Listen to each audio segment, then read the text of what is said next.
Hello everyone, welcome to study smart IAS PCS. आज हम लोग इस वीडियो में रिवीजन प्लान की बात करेंगे यूपी पीसीएस प्रीलिम्स के लिए। ओके, जैसे कि हमको पता है कि पोस्टपोन हो गया एग्ज़ाम, कब है? अब है 22 दिसंबर को। तो अभी हमारे पास मोटे मोटे 30 to 35 मान लो डेज हैं रिमेनिंग। ओके, तो अभी तक आपने जितनी भी पढ़ाई करी है उसको एक साइड रख दो, और अब जितनी भी पढ़ाई करोगे वो एक साइड, है ना। जो नेक्स्ट आपके तो 30 to 35 डेज हैं, वही डिसाइड करेंगे कि आपका सिलेक्शन होगा या नहीं होगा। ठीक है, तो इसको अच्छे से यूटिलाइज़ करना बहुत ज़्यादा ज़रूरी है। ठीक है, चलो हम लोग देखते हैं। तो सबसे पहले हम लोग रिवीजन प्लान बनाने से पहले डे को स्प्लिट कर लेते हैं कि डेली हम लोग को क्या क्या काम करने हैं, है ना। देखो सीधी बात है, इस टाइम हमको मेहनत तो करनी पड़ेगी, डेली का 10 से 12 घंटे पढ़ने पड़ेंगे। ओके, एटलीस्ट 10 आवर्स तो हम लोग को देने पड़ेंगे। उसी हिसाब से हम लोग ने ये प्लान भी बनाया है। ठीक है, अगर आप नहीं पढ़ोगे तो कोई और आपसे ज़्यादा पढ़ के आपका सिलेक्शन ले जाएगा और आप बैठे रह जाओगे। ठीक है, तो हार्ड वर्क तो करना ही करना है। अब हार्ड वर्क कैसे करना है वो इस वीडियो में हम लोग एक्सप्लेन करेंगे। देखो, सबसे पहले अपने डे को डिवाइड करो। ओके, और क्या क्या सोर्सेज अडॉप्ट करने हैं, है ना, मतलब किस किस सोर्सेज से पढ़ना है वो भी हम लोग बात करेंगे। देखो, 4 स्लॉट्स में हम लोग को डिवाइड करना है। ओके, 4 क्या बल्कि 5 स्लॉट मान लो, क्योंकि जीएस के हमको 2 स्लॉट रखने पड़ेंगे। देखो, जीएस को 4 से 5 घंटा डेली देना ही देना है, इसमें कोई भी ढिलाई नहीं होगी। फिर करंट अफेयर, इससे भी देखो 30 से 35 क्वेश्चन आते हैं, तो ऑलमोस्ट कितना हो गया, 1/5 पेपर तो यहीं से आता है। तो इसको भी हमें डेली 1.5 घंटा देना है।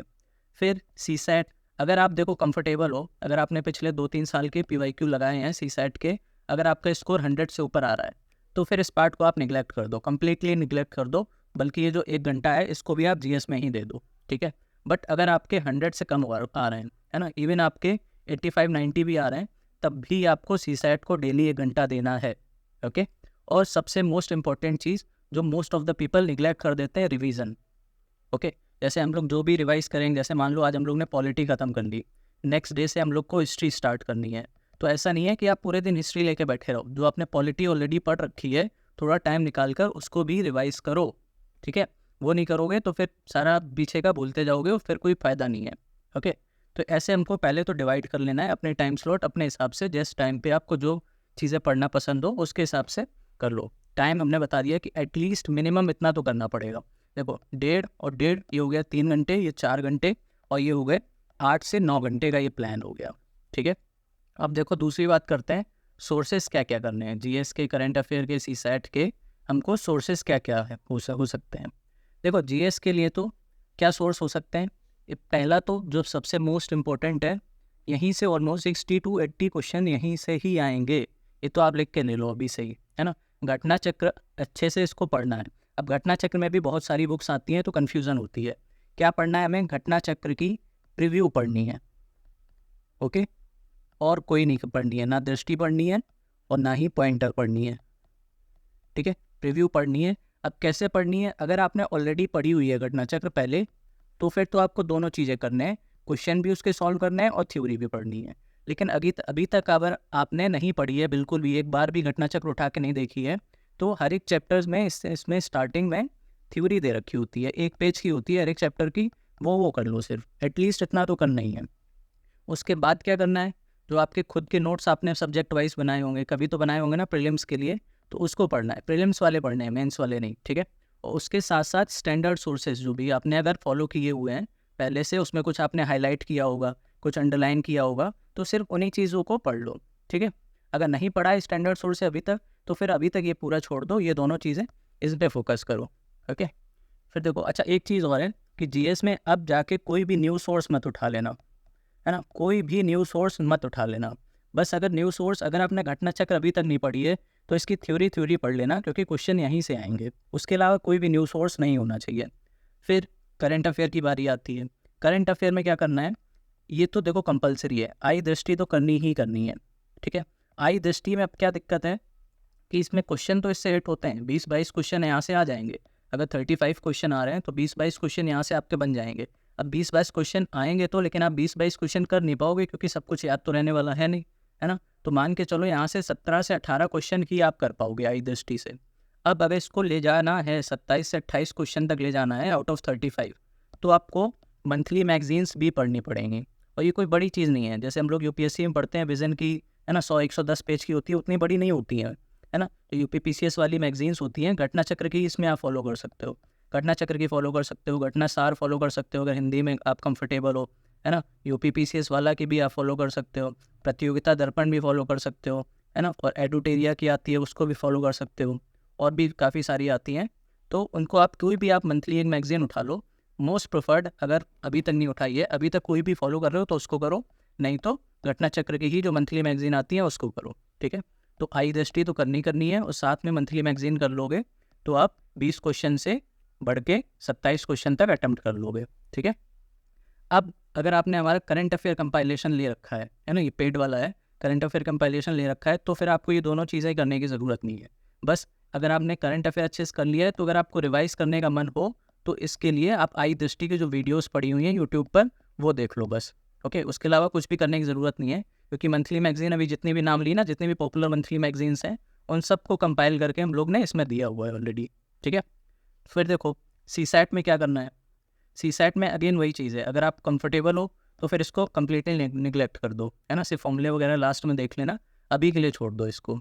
लेकिन अगर कंफर्टेबल नहीं हो तो क्या कर सकते हो, देखो मैथ्स, रीजनिंग, हिंदी, इंग्लिश और इंटरपर्सनल स्किल्स, है ना। इंटरपर्सनल स्किल्स, ये 5 चीज़ें आती हैं मोटी मोटी, है ना। तो एक तो देखो, या तो आप हिंदी में कंफर्टेबल होगे या तो इंग्लिश में, एक में तो कंफर्टेबल होगे ना। अगर इंग्लिश में कंफर्टेबल हो तो इंग्लिश को अच्छे से अटैम्प्ट कर लो, और हिंदी के ऐसा नहीं है, मतलब 20 क्वेश्चन अगर हिंदी के आएंगे तो उसमें आप 10 क्वेश्चन तो ऐसे कॉमन सेंस से ही कर लोगे, है ना। इतनी टफ हिंदी नहीं आती है, ठीक है। तो उसको अच्छे से कर लो। मैथ्स को कर लो, अगर आपकी मैथ्स वीक है तो फिर बाकी सेक्शंस पर फोकस कर लो। और मैथ्स और रीजनिंग करनी कैसे है, जैसे मैथ्स का कोई भी टॉपिक है, मान लो HCF है ना, HCF LCM आपका टारगेट है कि आज हम ये वाला टॉपिक ख़त्म करेंगे, तो आप सिंपली जाओ यूट्यूब पर, उसमें डालो LCM HCF और आगे SSC डाल दो, ठीक है। क्योंकि SSC वाले लाइक बहुत ही शॉर्ट टाइम में अच्छा कंटेंट प्रोवाइड कर देते हैं, तो वहाँ से उसका सिर्फ कॉन्सेप्ट देख लो LCM HCF का, और फिर जाके उससे रिलेटेड, उस टॉपिक से रिलेटेड, LCM HCF से रिलेटेड जितने भी PYQ आए हुए हैं उन सबको अटेम्प्ट कर डालो। पिछले 10 साल में जितने भी PYQ आए हैं वो कर लो, सिर्फ इतना मोर देन इनफ होगा। इतना आपने कर लिया तो फिर आपके CSAT में 120+ आराम से आएंगे, ओके। फिर अगर आपने CSAT मॉड्यूल हमारा ले रखा है जो कि पेड वाला है, तो फिर वहाँ के जो प्रैक्टिस क्वेश्चन है उसको अटेम्प्ट कर लो, और साथ में जो उसमें वीडियोस प्रोवाइडेड है ना, तो वीडियोस से देख लो, या तो ऑलरेडी वीडियो से अगर देखा हुआ है तो जो नोट्स प्रोवाइडेड है ना, तो सिर्फ नोट्स पढ़ लो और प्रैक्टिस क्वेश्चंस लगा लो, वही मोर देन इनफ होगा, ठीक है। फिर ये रिवीजन का तो बता ही दिया कि कैसे करना है, डेली 1.5 घंटा करना है जो आपने पहले सब्जेक्ट कर रहे हुए हैं उसका, ठीक है। अब हम लोग डिटेल में बात करते हैं कि हमारा फोकस एरिया कहाँ पे होना चाहिए। ये जो GS है ना, कि किस सब्जेक्ट में कहाँ पर हमें फोकस करना चाहिए और किस दिन क्या पढ़ना चाहिए, है ना, क्या शेड्यूल होना चाहिए। माइक्रो शेड्यूल हम लोग बात करते हैं नेक्स्ट 30 to 35 डेज़ की, ओके। देखो सबसे पहले हम लोग को सीक्वेंस भी यही रखना है, ये भी याद रखना है, ये जो इसमें सीक्वेंस है यही सेम सीक्वेंस रखना है। सबसे पहले पॉलिटी पढ़नी है, क्योंकि क्या होता है, पॉलिटी हम लोग कई बार पढ़ चुके होते हैं और हम लोग को याद हो रखी होती है पॉलिटी, है ना। इसमें लाइक कुछ ज़्यादा हम लोग बोलते नहीं है, इसमें कंफर्टेबल भी होते हैं, है ना। फिर धीरे धीरे जैसे आगे जाएंगे, साइंस ये भी एक बार अगर ढंग से पढ़ लिए तो याद हो जाती है। फिर ज्योग्राफी ये थोड़ी फैक्चुअल है ना, इसमें चीज़ें बोलने वाली हैं, इसलिए इसको बाद में रखा है। फिर उसके बाद देखो और ज़्यादा फैक्चुअल, एंशियंट मिडीवियल, है ना। और उसके बाद ये भी फैक्चुअल है लेकिन ये इंपॉर्टेंट है, मॉडर्न हिस्ट्री, इस वजह से इसको बाद में रखा है। फिर ये तीनों छोटे छोटे टॉपिक्स हैं, है ना, बिल्कुल ही ईजी भी हैं और छोटे भी हैं, इस वजह से इसको लास्ट में रखा है कि एक एक दिन 2-2 दिन करके हम लोग सारे निपटा लेंगे। अब इसमें देखो नीचे दे रखे हैं कि कहाँ कहाँ फोकस करना है, कौन कौन से चैप्टर्स पर हमें फोकस करना है। ऑलमोस्ट मान लो 90% जितने भी क्वेश्चन आएंगे UPPCS 2024 में, है ना, वो यहीं से आएंगे। जितने भी ये लिखे हैं ना इंपॉर्टेंट टॉपिक्स यहीं से आने वाले हैं, ठीक है। तो इन पे अच्छे से फोकस करना है। जैसे कि इसमें शेड्यूल में देखो क्या है, जैसे ये पॉलिटी है, ओके, एक एक करके हम लोग बात करते हैं। सबसे पहले हम लोग को पॉलिटी ख़त्म करनी है। ये शेड्यूल हमारा स्टार्ट होगा 18 से, मंडे से, ओके। 4 दिन है इसमें, पॉलिटी को हमने 4 दिन दिए हैं। फिर अगेन साइंस को भी 4 दिन, ज्योग्राफी इंपॉर्टेंट है और थोड़ी फैक्चुअल है इसलिए 5 दिन, एंशियंट मिडीवियल को 3 दिन। एंशियंट आप 1 दिन में कर सकते हो और मिडीवियल 1 दिन में कर सकते हो, एंशियंट 2 दिन में, तो टोटल 3 दिन लग जाएंगे। मॉडर्न हिस्ट्री 4 दिन, ओके। तो ये यहाँ पे डेट्स भी लिखी हुई हैं। फिर ये इंपॉर्टेंट चैप्टर्स हैं वो करने हैं। अच्छा एक चीज़ और, कि जैसे ये पॉलिटी ख़त्म होगा, जैसे 21 नवंबर तक हम लोग को पॉलिटी का रिवीजन ख़त्म करना है, तो 21 नवंबर को ही इसका एक सेक्शनल मॉक भी आपको देना है है ना, पॉलिटी का सेक्शनल मॉक देना है। अब अगर कौन सी टेस्ट सीरीज़ ज्वाइन करनी है ना, ये आप अपने हिसाब से देख सकते हो। हमारी भी टेस्ट सीरीज़ है, अगर वो ज्वाइन करनी हो तो टेलीग्राम में पिंग कर देना, ठीक है। तो यही करना है, जब भी कोई भी सब्जेक्ट खत्म हो, जैसे साइंस 25 को खत्म हुआ तो 25 को ही जाके इसका सेक्शनल टेस्ट दे लो, ओके। तो ये बार बार सब में नहीं लिखा है, एक साथ लिख दिया है कि एवरी सब्जेक्ट के बाद आपको सेक्शनल टेस्ट लेना है, ठीक है। तो ऐसे करके हमें ये इंपॉर्टेंट टॉपिक्स कवर करने ही करने हैं, फोकस इन पे रखना है, बाकी रिवीजन तो पूरा करना ही है। फिर नेक्स्ट आ जाएगा इन्वायरमेंट। इसको 2 दिन में हमें आराम से ख़त्म हो जाएगा, क्योंकि इससे बहुत ही ईजी क्वेश्चंस आते हैं, है ना। सिर्फ आप इतनी चीज़ें कर लोगे बस, इसी से ही क्वेश्चन सारे आते हैं। फिर नेक्स्ट है इकोनॉमी, है ना। इसकी हम लोग ने कल वीडियो डाली थी, इकोनॉमी में क्या क्या इंपॉर्टेंट होता है। इसको भी आराम से 2 दिन में ख़त्म किया जा सकता है। वो वाली वीडियो देख लेना, इकोनॉमी में आप बिल्कुल क्रिस्टल क्लियर हो जाओगे कि कहाँ से क्वेश्चन आते हैं, है ना। सिर्फ ये चीज़ें पढ़ लो, आप पिछले 6 साल के क्वेश्चन उठा लो, इनके अलावा कहीं से क्वेश्चन आया नहीं है, ठीक है। सिर्फ 2 क्वेश्चन आए थे, एक हेडलाइन इन्फ्लेशन का और एक और था LBS, है ना, लीड बैंकिंग स्कीम। ये 2 क्वेश्चन हटा दो तो बाकी सारे क्वेश्चन यहीं से आए हैं इकोनॉमी के, ठीक है। फिर लास्ट में हम लोग को 1 दिन देना है ना, क्योंकि इससे 4 से 5 क्वेश्चन आते हैं और 1 दिन मोर देन इनफ होता है यूपी स्पेशल को पढ़ने के लिए, यूपी स्टैटिक को, ठीक है। तो यूपी का जो भी स्टैटिक वाला पार्ट है वो हमें 1 दिन में कवर हो जाएगा। उसमें भी कहाँ फोकस करना है, इन सब चीज़ों पर फोकस करना है, ओके। अब ये हो गया हमारा 12 दिसंबर तक एक इटरेशन ख़त्म हो जाएगा सारे GS सब्जेक्ट्स का, है ना, CSAT का, सबका एक इटरेशन ख़त्म हो जाएगा। अब दूसरे इटरेशन में हमको स्टार्ट करना है 13 दिसंबर से। कैसे करना है, जो हम लोग ने पहले सीक्वेंस रखा था, पॉलिटी, फिर साइंस, फिर ज्योग्राफी, फिर एंशिएंट मिडीवियल, है ना, सेम सीक्वेंस हम लोग को बाद में भी रखना है, ताकि एक जो साइकोलॉजिकल इफेक्ट होता है ना, क्योंकि आप जब ये फॉलो करोगे तो एक साइकोलॉजिकल इफेक्ट रहेगा। और कोशिश करना इसी पैटर्न में अटेम्प्ट करना एग्ज़ाम भी, रियल एग्ज़ाम, है ना, उसका साइकोलॉजिकल इफेक्ट पड़ेगा। क्योंकि तो देखो इसमें क्या करना है, हम लोगों को 13th को पॉलिटी कंप्लीट रिवाइज करनी है, क्योंकि अब हम लोग इतनी बार पोस्टपोन हो चुका है यूपी PCS, ये 3-4 बार तो मतलब कम्प्लीटली हम लोग पढ़ चुके हैं। तो इतना कॉम्पैक्ट हो गई हैं चीज़ें कि पॉलिटी 1 दिन में आराम से रिवाइज हो सकता है ना। अगर आपने नोट्स बनाया हुआ है तब तो 3 से 4 घंटे में ही हो जाएगा रिवाइज, ओके। इसके साथ आप जैन और फेब 2 महीने का करंट अफेयर रिवाइज कर लेना सेम दिन। फिर 14 को साइंस रिवाइज कर लेना और मार्च और अप्रैल का करंट अफेयर कर लेना। इसके साथ एक चीज़ और इम्पोर्टेंट है, 14 को आप एक FLT भी दे देना, किसी भी इंस्टीट्यूट का कोई भी, हमारा भी टेस्ट सीरीज़ है वो भी अटैम्प्ट कर सकते हो। FLT देना ज़रूरी है ना, क्योंकि अब जैसे जैसे पास आओगे तो आपको लाइक वो फ्लो में आना पड़ेगा। FLT भी दोनों देने हैं, GS का भी देना, CSAT का भी देना, ओके, दोनों ही देने हैं। और कोशिश करना कि सेम टाइम पर दो, जैसे 9:30 to 11:30 पहला पेपर होता है GS का, उसी टाइम ही दो, है ना। दूसरा 2:30 to 4:30, है ना, उसी टाइम पर CSAT का दो, कोशिश करना यही टाइम पर दो। तो आपको टोटल 3 FLT देने हैं, एक एक दिन के गैप पे 3 FLT तो देने ही देने हैं, ये मिनिमम है, ओके। फिर देखो, तो ऐसे करके हमारे जितने सेक्शनल टेस्ट हैं वो भी कंप्लीट हो जाएंगे और 3 FLT भी हो जाएंगे। फिर 14 को साइंस हो गया, मार्च एंड अप्रैल का करंट अफेयर हो जाएगा। फिर 15 को ज्योग्राफी और मई एंड जून का करंट अफेयर हो जाएगा। फिर 16 को इन्वायरमेंट और जुलाई अगस्त, मतलब वही है कि 2-2 मंथ का करंट अफेयर आप करते जाओ और एक सब्जेक्ट पर करते जाओ, ठीक है। फिर 17 इकोनॉमी, 18 मॉडर्न हिस्ट्री और 19 एंशिएंट एंड मिडीवियल। इन दोनों को लास्ट में कर दिया है। पहले क्या था, इन्वायरमेंट और इकोनॉमी लास्ट में था, अब जाके इनको लास्ट में कर दिया है, क्योंकि ये फैक्चुअल है ना। इनको जितना लास्ट में पढ़ोगे उतनी देर तक फिर ये याद रहेंगे, ठीक है। फिर 20-21 ये रिजर्व्ड डेज हैं, मतलब इन जो भी GS के सब्जेक्ट हैं उसमें आप कुछ भी बोल रहे हो, है ना, तो वो रिवाइज करते रहना 20-21 को। और उसके साथ आपको 2 काम और करने हैं। एक तो CSAT के जितने भी आपने फॉर्मूलेज लिखे होंगे या तो जहाँ से ये पढ़ा होगा, तो वो CSAT के फॉर्मूले सारे रिवाइज कर लेना, मैथ्स के और रीजनिंग के, ठीक है। CSAT के सारे फॉर्मूले रिवाइज कर लिए, GS में जो भी आप बोल रहे हो वो रिवाइज कर लेना।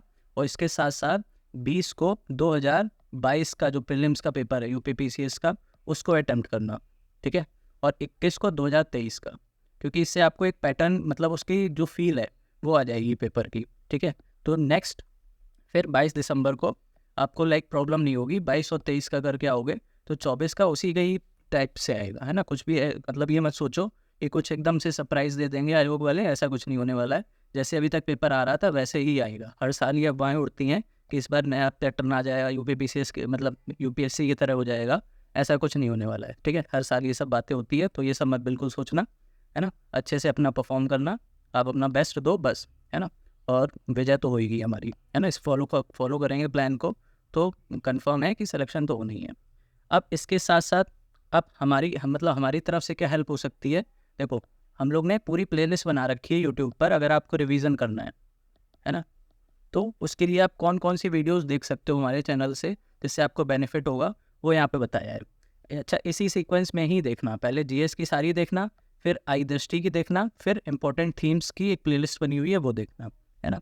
इसमें टोटल 10 वीडियोज़ हैं, 10 सब्जेक्ट की 10 वीडियोज़ हैं, है ना। जनरल स्टडीज़ की एक सब्जेक्ट की एक वीडियो, ऐसे टोटल 10 वीडियोज़ हो जाएंगी, और छोटी छोटी वीडियो है, आराम से देख लोगे, है ना। चाहो तो एक ही रात में पूरा बिंज वॉच कर सकते हो, पूरी जीएस कंप्लीट हो जाएगी, रिवाइज हो जाएगी।